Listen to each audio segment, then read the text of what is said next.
Well, welcome to the Burn Up Podcast. It's an honor today to have my friend Nick Howland here today. What's up, man? How are you, brother? So good. Nick is a successful plastic surgeon here in Salt Lake City, where we're based, and premier plastic surgery. Mm-hmm.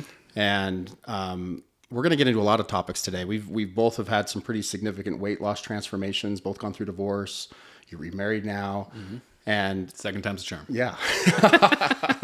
Then you ask the next guy's like third time's a charm, fourth time's a charm. But no, it's an honor to have you here. And, you know, a lot of what we talk about on this podcast, and some of your friends have been on here, you know, Brad Clifford, Michael McHenry, and, you know, we see a lot of guys, we see the success they're having, they're doing things, but a lot of times we don't talk about the shit that we go through, the challenges that we're faced with, and what I believe is what connects us more than anything are actually the challenges that we're faced with, more so than the awards, the accolades, the money. I mean, that stuff comes, but I feel like my belief today, after everything I've gone through, literally in every aspect of my life, is they're all gifts. Yeah. And, you know, I believe fear, heartache, failure, whatever it is, those are opportunities to grow if we choose to lean into it. And we can look back on those moments with gratitude. I mean, it's hard in the moment, but they're incredible moments. And so, yeah, I just want to kind of get into it, talk about your story, and we'll go from there. I love it. Tell me where you want me to start. So let's go back. I remember you'd shared a conversation. Went to a presentation when you were here at local restaurant Sunday's Best, and you were talking about an experience where you were one. And I don't know if we had talked about this because you know I had a suicidal, not attempt, but was pretty close to going there. And I think if I remember right, you were in a pretty dark phase of your life as well here not too long ago. Oh yeah, this was 3 years ago, and you know, I think one of the important points for me when I talk about this is I was in this place because of choices I was making, right? Like a lot of times you'll hear me talk about on my podcast that I was in a toxic relationship. And I think that word comes with a lot of connotations. Like, let me be very clear. I was the toxic one. It was me. It was my problems, my choices, the decisions I was making that put me in the place I was in. Would you argue, though? I mean, again, there's different circumstances for everybody, but ultimately, I mean, we're the common denominator in everything. We play a role in that, right? And it's whether conscious or unconscious choices we're making. It's like ultimately, we have responsibility for wherever we happen to be, whatever's happening in our lives. 100, and I appreciate you prefacing that. 100%. And the reason I bring it up is because I think when we talk about these difficult situations, like, hey, I was really close to suicide or had a suicide attempt, it can oftentimes come across as a victim story. And I don't want this to sound like my victim story at all. Like these were choices I had made, and this was a position I was in. And so I'm going to go back before the story a little bit. So I grew up here in Utah, very LDS, served a 2-year LDS mission. And post-mission, I came home and vowed I would never get married right away and do what all missionaries do. And a year later, I was married.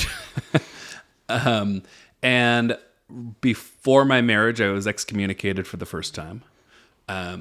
Went through all of the steps to get rebaptized, brought back into the LDS church, and was married for almost 10 years. And after we went through a divorce, got excommunicated a second time. So it's a very special club. And I finished my residency training. I did medical school and residency all in Texas. I was there for 10 years. And I came home and I jumped into a relationship here almost immediately, introduced my kids to this woman, and that relationship didn't pan out. So my kids had gone through a divorce, and they had now gone through a relationship of mine that didn't work out. And it was like a second divorce because this woman had kids, and my kids liked her. She liked my kids, and it was a whole other separation they had to go through. And I started dating somebody else almost immediately. This was a very common pattern for me, right? Is jumping into relationships. And the reason I was jumping into relationships is because dealing with me was terrifying.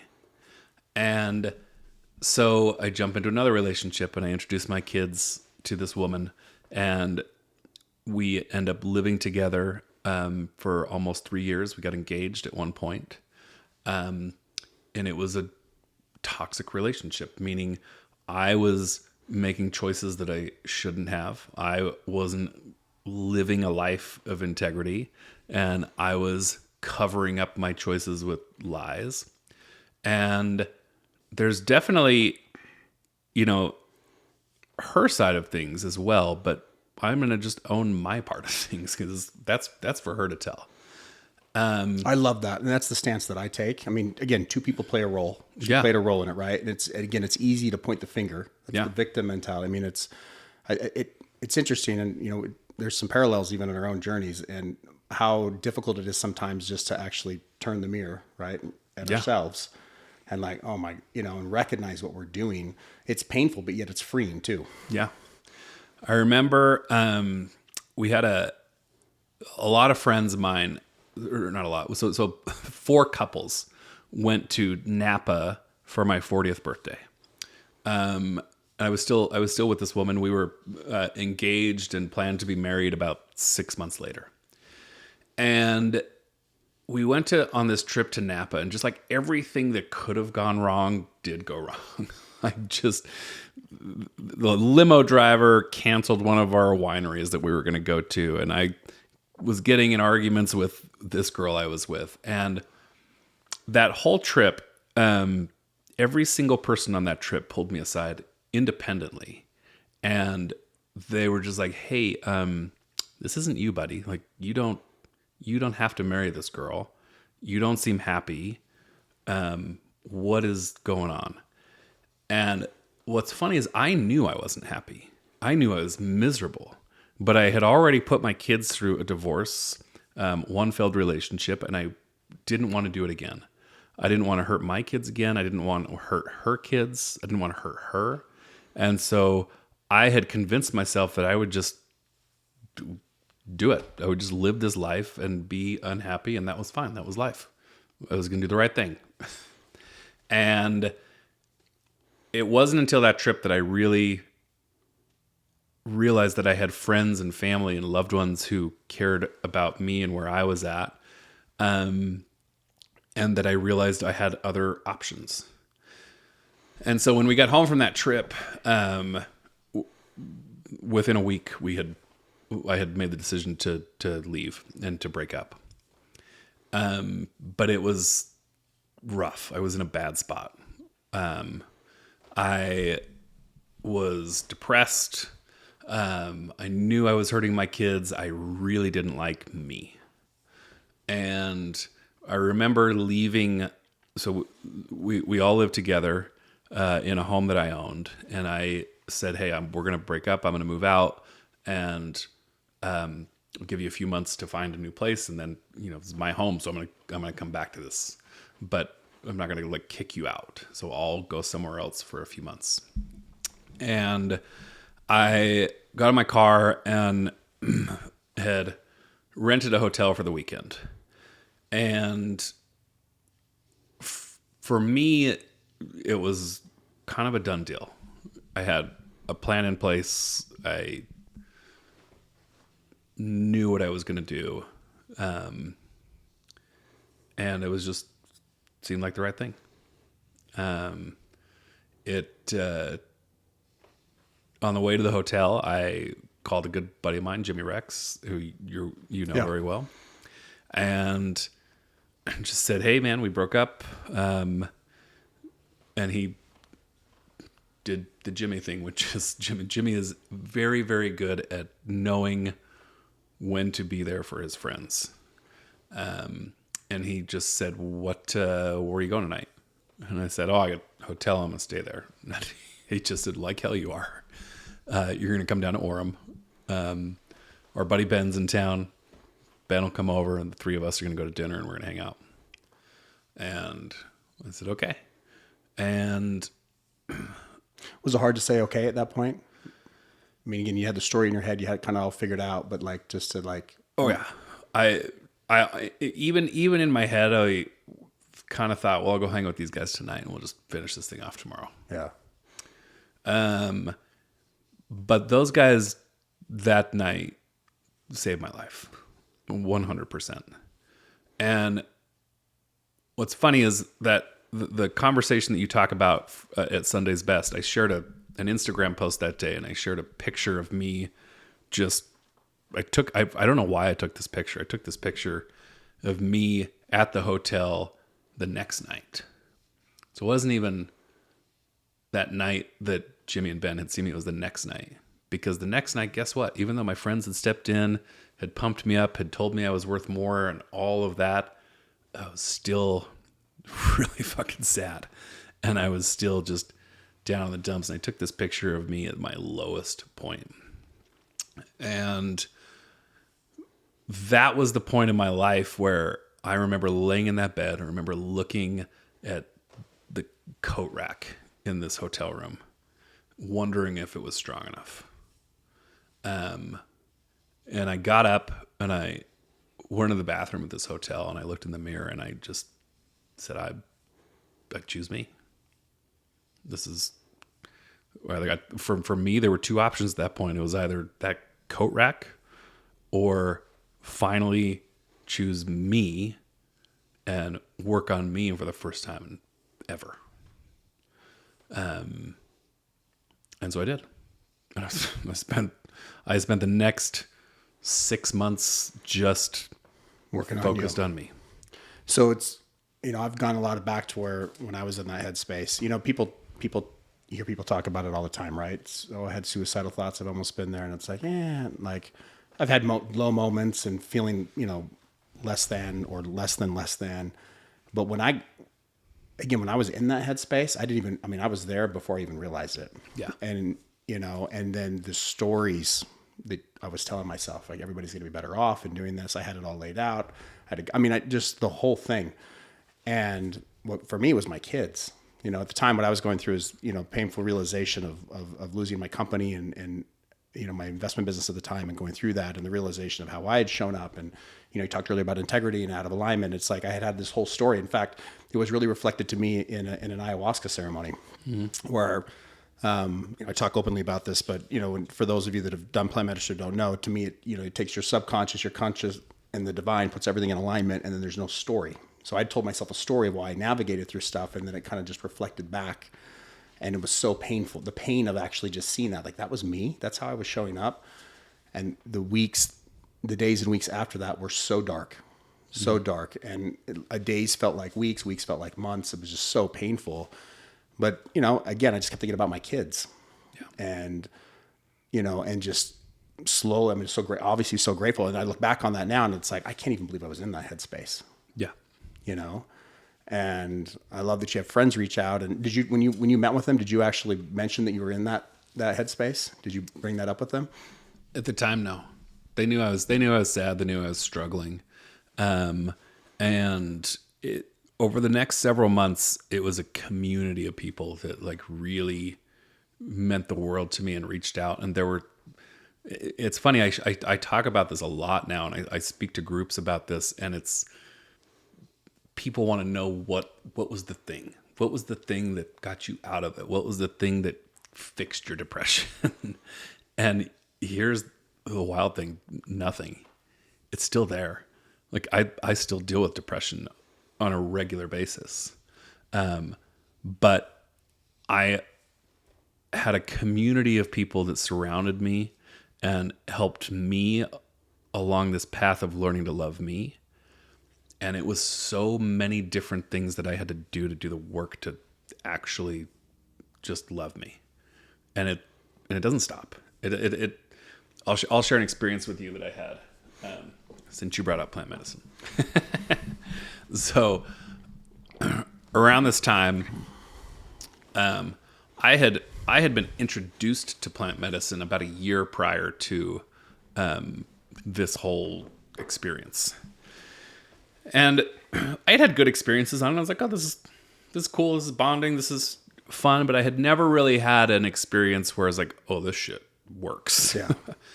And I went down. I visited a friend of mine in Colorado, and we hiked, and he was just there to be a buddy because he knew I was struggling.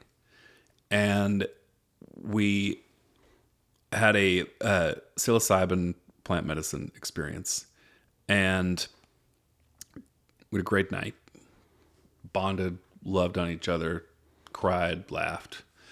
And at the end of the night, I went into the bathroom, and I'm still a little bit under the effects of the medicine. And so the tile floor is kind of moving around.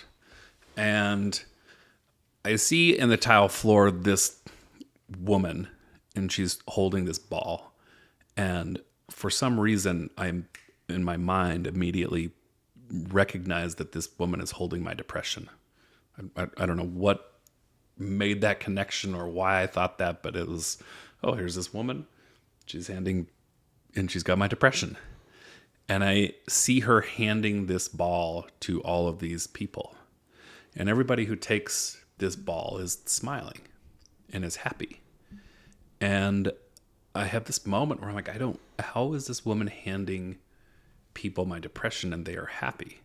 And all of a sudden, there are moments with plant medicine where you can feel neurons like reconnecting and new pathways opening up and ideas that you've never ever had just suddenly become crystal clear. And I had gone to years of therapy. I had done EMDR work. I had done cognitive behavioral therapy. I had taken antidepressants. I had seen psychiatrists, therapists, all the things for my depression. And all of a sudden, that one moment, I immediately recognized, holy shit, my depression is a gift. It's not this sickness, disease thing that I have to overcome. It is a gift. And it's the reason that I connect with men on the level that I do, because I can see them. I know how they feel. I get it. It's the reason that I can connect to other people who are going through this. And instead of fighting my whole life trying to overcome this thing, I can embrace it, I can use it, and I can appreciate it for what it's given me. And it changed my life in that night. And I live my life that way now. Like, yeah, there's days when it's hard. There's days when depression hits and you're just like, God, I don't want to get out of bed. I don't, let alone go to the gym and journal and do the things that I know I need to do.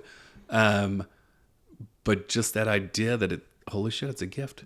And nobody had ever told me that. No therapist, no, nothing. Yeah, I love what you're saying too, because I feel, especially for men, we have a hard time as men in groups to be able to be open and share feelings and share insecurities. You know, you go to, a business networking deal, right? And a bunch of guys in there, and it's like, who has the biggest dick? Who's driving the nicest car? It's just like, it's this showboating. Everybody's got a mask on, but it's like, nope, that guy's got whatever. That guy's going through divorce. That guy's bankrupt. That guy's got, that guy's suicide. Whatever it is, but we're afraid to share that side of ourselves because we're going to, there's this societal thing, the way we were raised, whatever. It's like, it's a sign of weakness, or, people struggle being vulnerable and open. And I know with with Jimmy's group, with, your friends, so forth, when you can cultivate a group of guys that can help, that it's safe to not be okay. It's okay to not be okay. Sure. That's powerful. There's so much power in that. When after I went through my whole thing and lost my company, I finally went online and talked about it. It scared the hell out of me to be that open and vulnerable, but it, took accountability for the role. I talked about being suicidal and hundreds and hundreds of messages. But the biggest surprise when I went through that thing was the number of men that reached out to me. It's like, you saved my life today. Yeah. Thanks for being brave. I'm not alone. I'm getting phone calls from guys like, hey, can I share this? Nobody knows this. And it's just like people, there was one guy that called, I hadn't talked to him in 10 years, tried to buy his company years earlier. And then he just opened up about his whole experience. He's like, nobody knows this. He goes, but I heard you share yours, so I want to share mine. And because they felt safe, it's what I hear you saying is these men help cultivate safety. And then now how open you are, we're talking about this like it's no big deal. Yeah. And because there's freedom in sharing that again, it connects us. And I think one of the greatest things about going through struggles or having this gift is it gives us empathy. Yeah. It gives us the ability to connect with others. And I think that's one of the most beautiful things that comes out of trials and things that we struggle with is it helps us connect with others because they're going through that, and it creates them an opportunity to be able to share and then work through their stuff. Yeah. I think that is well said. And I think we see that a lot right now. And to add on to it, I'm going to say this is like a yes and moment. Yeah, right? I love it. vulnerability is huge. You hear people all the time. Vulnerability is a superpower. Vulnerability is a superpower. And vulnerability is the first step. If you get up and you tell this story about, hey, I was in a really dark place and this is where I was, and that's great. That's vulnerable. But what are you doing? What are you going to do with it? What follows it? What's next? And for me, that's where authenticity comes in, right? And so I have this like tagline that I came up with, was like, vulnerability does not equal authenticity. I love that. And so you better now, that doesn't mean you can't make mistakes, you can't slip up, all of that, but you can't be the guy up on stage getting vulnerable about, hey, I cheated on my wife and did this and was depressed, and also I'm now still a piece of shit. Like, that it doesn't work. You have to, and there's a lot of that out there right now. 100%. A lot of that. Yeah, that is so well said and articulated. Like, I love that. I will quote you on that many times. Thank you, man. I'll give you credit every time I hear it. TM. Yeah. No, it's important to me because it's something I see, especially right now, right? Like, there's, I've got a podcast, you've got a podcast, and Jimmy has a podcast. There's so many people in this space now who are excited because it's been life-changing for them. But there's also people who want to jump on that bandwagon and haven't done the work that they need to do. Like, this version of me didn't just happen because I went through a near suicide attempt and then woke up one morning. Like, this is ongoing, constant work. Yeah, it's interesting that, there's a lot of people, we talked about plant medicine, right? Mm-hmm. It's like you can have this, and I've had them all. You can have this incredible experience, this aha, this vision of what's possible and all these things, but it's like, it's showing you what's possible. But you still have to go do the work. Yes. It's the integration to it. And far too many people get so tripped up into that. It's like, oh, this is what I'm supposed to be and do it, but they don't necessarily go forward and do it. Then they fall back into these old patterns. The work is, I believe, is the biggest differentiator. The people that are, I love that. The authentic, vulnerable and authentic. Yeah. I mean, just in like the plant medicine space, you see this all the time, especially here in Utah, where people will organize plant medicine experiences and then that's all they do. And they're just going to a plant medicine experience every 6 weeks, every 3 months. And then they're getting these beautiful experiences, but then not doing anything about it. If you went and had this incredible experience that told you, hey, this is what you need to do with your life, and then 3 months later, you're in the same position, you missed the whole point. 100%. The journey wasn't the night that you went and did some mushrooms with your friends. The journey is what you did afterwards. And so that's, somebody who's really, really good at this is Taryn Nevis, who has her Gentle Warrior coaching group. And she is one of my absolute favorites because she does not put up with this from women in her group. She's like, listen, you're going to do the damn work and I'm going to make it uncomfortable for you. And if you don't do the work, that's fine. But if you want to actually change, you got to do the work. You can't just be stuck in this space of your victim story. Yeah, I love that. And it's interesting. And, it's a common quote. It's said different ways, right? It's like, until the pain of where you currently are exceeds the pain or the uncertainty of the change, that's when change occurs, mm-hmm. right? And we both have had weight loss journeys, and you peaked out you said at 270. 270, yeah. Yeah, and I outran you a little bit. I got up to 350. But it's interesting looking back on that. You didn't outrun me. You out-ate me. Yeah. Fair. Touche. Check me on my words. Words matter. No, but it was interesting that I was miserable. Yeah. Miserable, uncomfortable. Like, I hated myself. I couldn't even look in the mirror. I mean, and food was my drug. Eating was the addiction. I mean, that's how I just numbed with it. Yeah. And it was interesting that but if you would have asked me back then, it's like, I hate this. I want to change. But the reality is, I could say this today. It's like, not bad. I really didn't. I mean, not bad enough. There was still comfort in this. I mean, even though it wasn't serving me, it became the new it was my baseline. And so to get out of that was extremely painful. And I'm grateful for the moment. In fact, I was going through my divorce at the time. I just moved to my new house, and my ex-wife, which she and I are great friends now, great co-parents, but she called and just ripped my ass. I don't even remember what she said. Just came at me hot. I hung up the phone and went into a trance. I just started eating.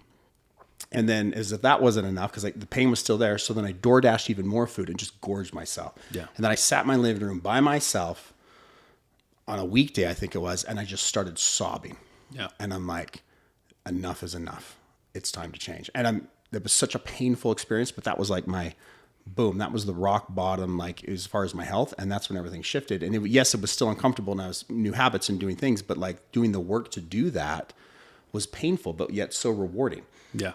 You know, when I first got into the space and working with men and doing things, my initial desire was to help men not go as low or go into the pit or go into the flames, whatever you want to call it.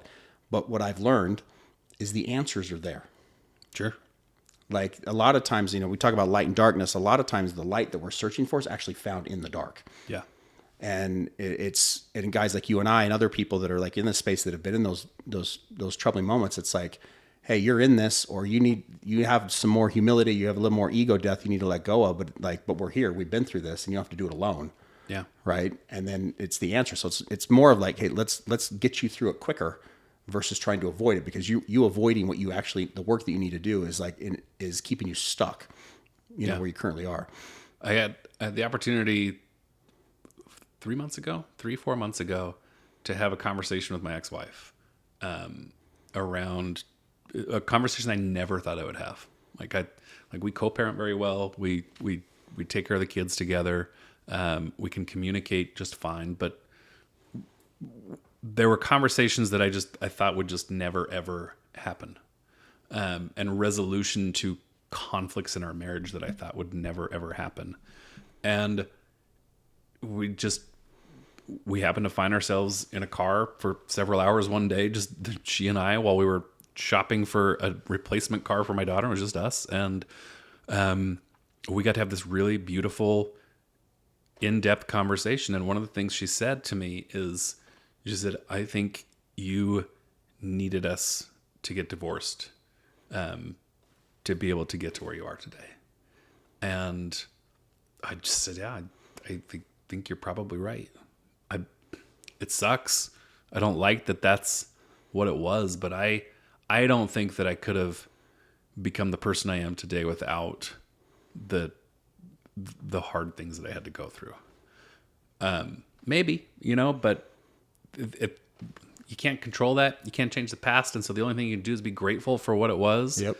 But it was really beautiful for her to just say, hey, I see where you're at now. And I think that without what we had to go through, I don't know that you would have gotten here. How was that to hear? Great. So cathartic. So like, you know, we ended this conversation just telling each other we loved each other and hugged each other goodbye. And she went off to her husband. I went home to my wife, and we continued to take care of the kids. Yeah, I love that. How's the relationship like with her husband? You're like with the kids? Like, how does everybody feel? Yeah, I think we're in a very good place now. It takes time sometimes. It's taken a lot of time, especially with me bringing two relationships into my kids' lives that didn't pan out. I think that was difficult for my ex-wife as well as her husband. I mean, they've been together now for over 5 years. And so for them to see me bring in relationships that then didn't work out, you know, they're the ones at home with the kids kind of helping pick up some of these pieces. Yeah. And so when Haley came along, who's my wife, I think it was for them like another, okay, well, we'll see if this one works out. Yeah. And, you know, now that they see the staying power and what our relationship is, and and they trust it, and there's a foundation there, it's a lot better, but it definitely took time. Yeah. It's interesting. Anytime I post anything about divorce or co-parenting, I mean, it always gets lots of engagements, questions, and you get half the people that this is awesome. The other half that then want, I would do this, but it's my ex is this, or my ex won't help me. I mean, it's interesting. It's literally the opposite ends of the spectrum where it's like, I'm just shocked at how many people just are still in that space, you know, and some people, we know people, I'm sure you do too, or, you know, they can't even be in the same room 10 years, 20 years later. Yeah. You know, and I've just found, I mean, again, when we were going through our divorce, like, I mean, we had a third party that we had to communicate through. I mean, we couldn't even talk. I mean, it was, toxic, right? I mean, it was unhealthy. It was lots of feelings, emotion, egos, all the things into it, right? And then getting to the point, it's like, you know what? All my emotions that I'm feeling are actually mine. Yeah. And I'm hurting me by having this. So what if I start to let that stuff go? What if I actually start to change my story around this? Right. And understanding that she has her perspective, I have my perspective. And she and I've had incredible conversations since, and like what worked, what didn't work. Same thing. We got, I did the LDS thing for a long time too, got married really young. We didn't know shit. Mm-hmm. I was 23, 24, she was 22, and habits and communicating and not dealing with stuff. And I was super codependent. I hated conflict. I didn't know how to handle it. And, and just not having the tools. And after 17 years of doing things a certain way, it's pretty hard to unwind that stuff. Yes. We just couldn't meet each other, and I love when I see couples that have been married a long time that reinvent their marriage. I know several couples that are like that. I know a lot of people that are just going through the motions, and, I've just become so passionate that like I'm the common denominator. And if I'm having any emotions around anything, they're mine. Mm-hmm. So there's a story I'm telling myself. And if I'm getting irritated by something somebody says, then they're saying something that resonates. So that's something for me to look at. Yeah. To be able to kind of really control my emotions. But I love that you're in that space and, be able to, years later to have that conversation. Because it's healing. It's just like. It's so healing. And I'll tell you, so there were a lot of people that got me to the point I'm at now and where I'm at in this relationship I'm at now. But I'll tell you a cool experience that I had. This was earlier this year before. So Haley and I, we've been married like 3 times. It's a weird. Yeah, I love it. Married for the 3rd time. It's a weird thing. Marry your second wife for the 3rd time. But so we had a big ceremony in May this year, and about a month or 2 before that ceremony, my brother took me to lunch, and we're sitting down at lunch, and he says, you're like joy is like radiating off of you. And he's just like, it's really good to see you happy. And I says, oh, thanks, man. That's really cool. That means the world to me. And he goes, I'm just so glad that you met somebody like Haley to make you this happy. And I go, I know where this is going. Hold on, buddy. I was like, whoa. Don't get me wrong. Like, Haley is amazing. Soulmate, all that. But Haley doesn't have shit to do with this. This is all me. Like, this happiness, this joy, this love is 100% me. It doesn't have anything to do with her. She accentuates it. I love her. I'm grateful for her. Like, but this is me. And this is all of that work that I poured into me on. And only you can provide that kind of happiness and peace and joy. Nobody else. No external thing, no external person, just you. Yeah, if we could put that on repeat, and that's literally all we heard this entire thing, that is so powerful. And I've had to learn that the hard way. Through my marriage, if I was good, if we were good, I was good. If we were bad, I was bad. And it was like my worth. I mean, I'm a recovering people pleaser. My worth was tied into everybody else, and then had a 14.5 year relationship, and it's like that, and that breakup was so painful. Yet I'm so grateful for it, because all of a sudden it's like, okay, it's time for you to be you. It's time for you to step into your power. It's time for you to like find your true, to be grounded in your power, in your strength, in your happiness, and your worth for you. Yeah. The shift. I mean, it's been incredible. And I agree with you in that it has to be internally, because otherwise it won't work.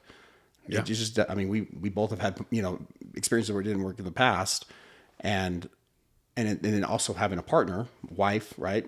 Husband or wife, that's actually doing the same thing. And then you come together, and then it just magnetizes what's already inside. Yeah. It's powerful, but but I love that you said that, because at the end of the day, we're the creators. Happiness is an internal thing. Confidence is internal. Who's on your arm just enhances that, but you don't need that. Exactly. I've got a buddy of mine who I was having a conversation with the other day, and his marriage is not struggling, but it's going through a little bit of a hard time. And he made the comment to me, if my wife leaves me, I will have nothing. And I was like, what? Whoa. No, that, first of all, not true at all. And he tried to fight me a little bit on it because he is a stepdad to her 2 children. He has no kids of his own. And he said, you don't understand.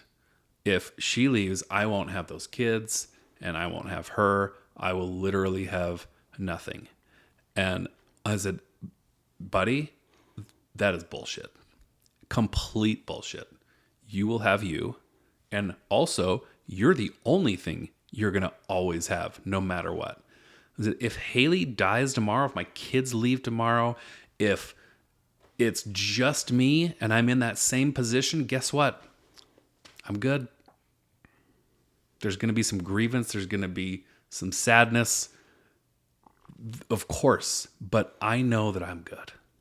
And I know that I'll be fine. And I know that I will still love me and be happy with who I am. And I'll take this even a step further. I had a conversation. I was sharing this experience earlier when I was really heavy. I remember when I was married at the time. I don't even know where we were. California. We were on a harbor cruise somewhere. I don't know. And we're just sitting there talking, and this guy walks on the boat. This really good looking dude. My wife at the time, she's just eyeing him. Mm-hmm. And I was watching how she was looking at him. And of course, my insecurities. I mean, sometimes you just can see when someone looks at someone. I'm just like, and I'm watching this happen. And of course, I'm insecure, and I'm feeling all these feelings around it. And I don't know why this came up the other day, but I've been thinking, a lot of people talk about manifestation, like, that's a word that's heavily used, overly used many times. Sure. And, or we have this wish list of what we want in our life, like many times in a partner or in business or friendships or whatever. And so I had this whole thing thinking back on that experience. And it's like, if I want my wife to look at me like that, then I need to be that. Mm-hmm. So if I want all these things, right? I'm just thinking about your friend, because we've all been there, know people in our lives that are like that. It's like, where things are struggling, but it's like, ultimately it's like, we want our partner to show up a certain way, then we need to be showing up a certain way, the same way. Like, we can't expect somebody to show up if we're not matching that or being that. I mean, again, if you want something, if you want to manifest something, you have to be that in order to have it in your life. Yeah. Yeah. Haley and I got into it a little bit the other day because I'm due for some blood work, and I haven't gotten it ordered, and she's been on my case for about a week about it. She's like, you got to get your blood work done, and I haven't done it. And she finally was just like, baby, I'm going to tell you this right now. Nothing is more unattractive to me than somebody who does not take care of themselves. She's like, I'm not telling you need like ripped abs and you need to be like shredded or anything like that, but you delaying this blood work is just showing me that you aren't that important to you. And that is such a turnoff. And it was hard because for me, I'm like, I am taking better care of myself than I have in 42 years. This is a silly blood test, but also you're right. Like this isn't like, that's why this is constant work, right? This isn't just like, it's a marathon. It's not a sprint. It's like, it's life. It's just, it's embodying. It's just part of, it's just being that. Yeah. You don't just like do 75 hard and do some journal entries and then you're like, okay, I made it. Figured it out. Yep. It just, I'd argue we never make it. No, it's constant. And so, and it was an eye opener to me just from what you were saying. Like, she wants somebody who is obsessed with like taking care of themselves and continuing to better themselves. And that is the person I need to be, because that's what she wants. And that's who I love. And I want her to want me. Yeah. And there's gratitude, like, to have people in your life, especially your wife, that's like reflecting that back to you, and that she feels safe enough that she can say that. And you might have your old thing around it for a minute, but at the end of the day, it's like, shit, she's right. Absolutely. Versus like getting defensive and like making excuses. And it's interesting. My transformation, your transformation, I mean, it's incredible. Like, I'm in better shape than most of the men our age. Like, but it's like, well, what else is possible? Like, how far can I actually really take this? Mm-hmm. You know what I mean? So it's like, yeah, I could look at if I look from where I was, where I'm today, it's like, God, I made it, whatever. Yet I'm in a season of like, how good can I get? Like, how far can I take my body, my mind, my finance, all these things? Like, what's really possible? And again, I want to be that so I can attract that in, because I believe energy is a thing, and it's like energy attracts likes. And it's like, if I want certain people or a certain relationship in my life, or whatever, it's like, I've got to be that guy in order to get that. I can't expect to have it if I'm not doing the work. Yeah. 100%. Yeah. I love that you shared that story.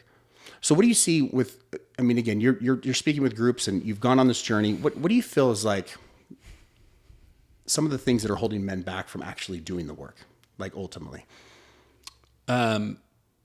Just taking action. It's kind of a cop-out answer almost. Like, what's keeping men from doing the work? I mean, the formula is simple. It is like, well, just like, it's like, you want to get shit, eat healthy and work out. It's like, it's simple, but like, yeah, it's the emotions. And many times what I say is it's the story they're telling themselves. It's the story they're telling themselves. People get comfortable. When I was going through my divorce, I'm very similar to you, a depressive eater. And I got divorced with 2 years of training left in residency. And so my ex-wife moved here to Utah with our kids, and I was back in Texas finishing residency. And when you're a surgical resident, it is a very small, tight-knit community.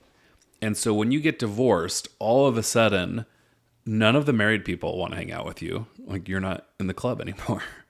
The single people have never really hung out with you, so they don't know what to do. And so I was just alone, like on an island for a long time.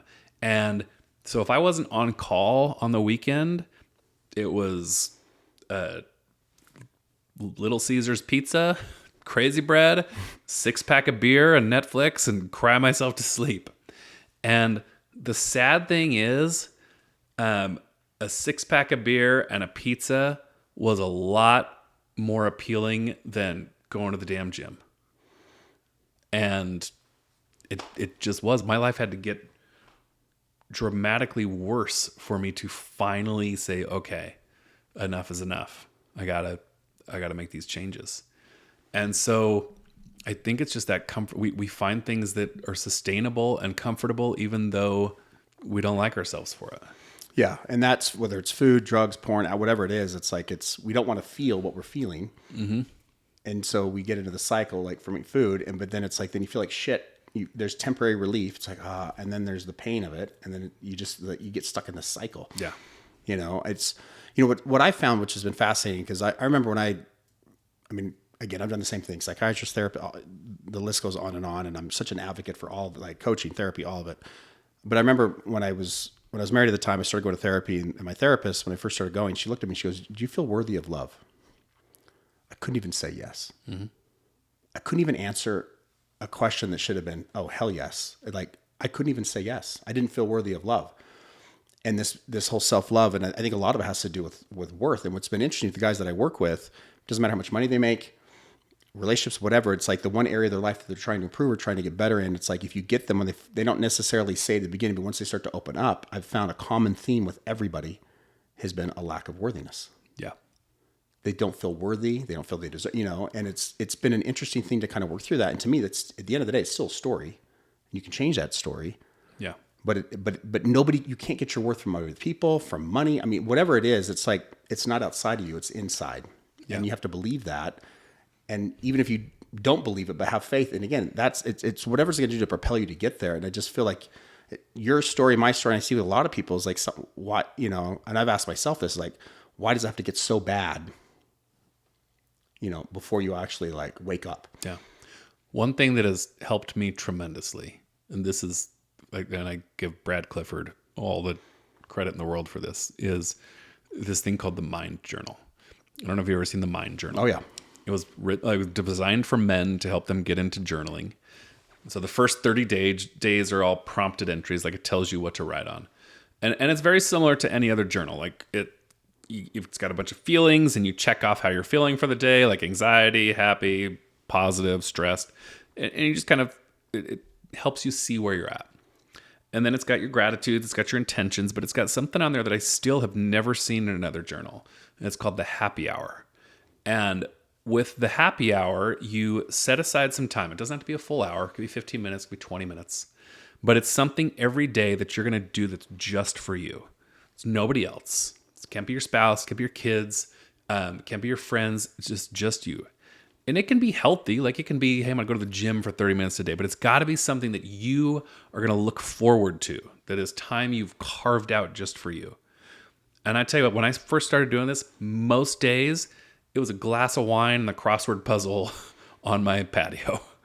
But setting aside time for you that you're excited about each day, what it does is it hardwires your brain so you create these little deposits every day. Like, I just did something that I really wanted to do for 15 minutes today. I carved out time in my busy day that I'm always catering to everybody else. And you know why I did it? Because I'm fucking important. Because I matter.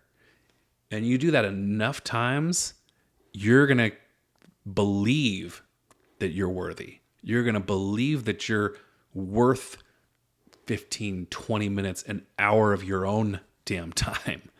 And it's one of the most beautiful life hacks in the world, at least for me it was. And I get a lot of guys all the time like, how'd you find this? How do you find the self-love? I'm like, start here. This is the best hack I can give you. Start right here. Start doing it. And 15 minutes a day is still one of the hardest things in the world for most men to just, not even that. It's hard for some guys to even find something they look forward to. Mm-hmm. And that is just heartbreaking. Like, it's heartbreaking when I talk to guys. I'm like, well, what do you like to do? What do you look forward to? Nothing. Like, well, start there, man. Go find something. Yeah. So I love that you said this at the very beginning, because as we kind of start to wrap things up, and thank you for being open and vulnerable and authentic, as it relates to like your depression, right? So I think, and one of the things that, again, we've talked about a lot of different things, but we talk about, like, again, what do men need to do? It's like, it's take action. You take steps forward. You need to actually do the work. But many times, right? I mean, I'm like, going to the gym to me, for example, is like, it's just part of who I am. It's like brushing my teeth. Like, I don't even think about, I don't want to go half the time, but it's like, it's not even an option because it's become such a part of my life. I like how I feel afterwards and doing all that. And it's like, because motivation can be fleeting. Right. And so again, in those days where it's like the depression sits, it's like, fuck, I don't want to do shit today, but you still show up and do it. Right.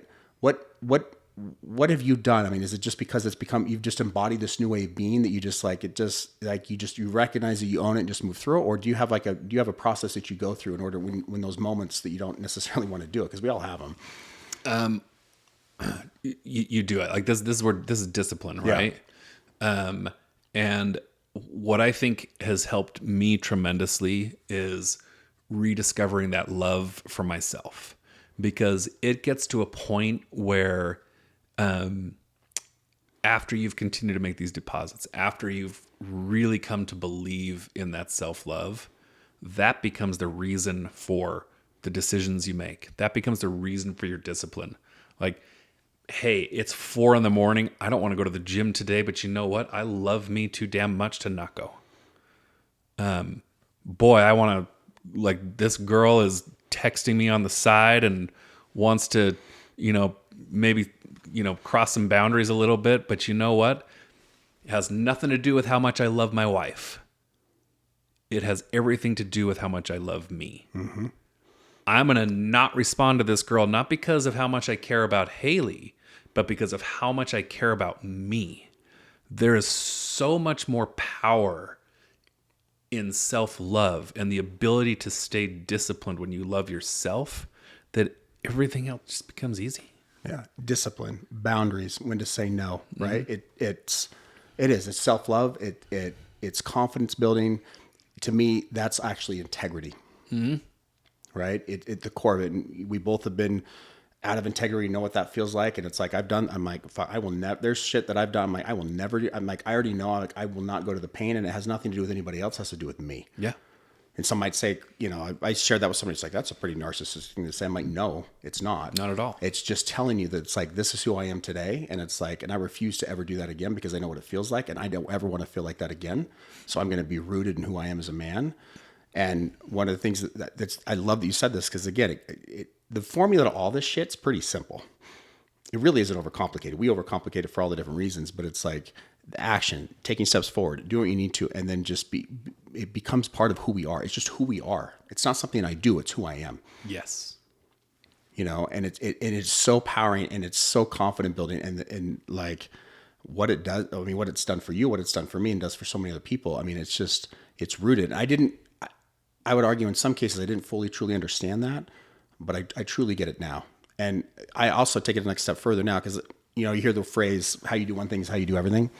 It's interesting. Like that didn't used to resonate with me. I'm like, yeah, I crushed it over here. But then like, or like in business, I was crushing in business, but my personal life was shit or whatever happens to be. And it's like, I'm in the seasons like, no, if I'm going to do something, I want to be that way in every aspect of my life. I want to be the same guy that you and I are here talking to, the same guy with my kids, the same guy I'm on social media. I mean, I want to be that guy always. Yeah. Like that's important. That's integrity. I don't want to be, there's imposter syndrome, but there's actually being an imposter. I don't want to show up this way and then I'm doing something else. Like I can't do that because that's out of integrity for me because that matters to me more than anything today. Yeah. Than anything. 100%. I love it. Nick, where can people follow you, follow your journey? Oh, shoot. Get your podcast. It's The Naked Patient. Is that the Naked Patient podcast, which I would love to get you on to share your story. Dr. Nicholas Howland is my main Instagram account, and that's really just, it's my life. I'm an open book. Like this is not a, like people aren't going to listen to this podcast and be like, oh, I never heard that from Nick before. No, it's like, it's out there. And those are the two best things for me. For sure. And we'll put links to all of that in the show notes. So Nick, dude, I appreciate you so much. I love your journey, where you're at, and can't wait to see what's coming next. And thank you for the impact you're having in so many men's lives, and men and women. Thanks, brother. It's inspiring. Thanks, brother. Honestly, an honor.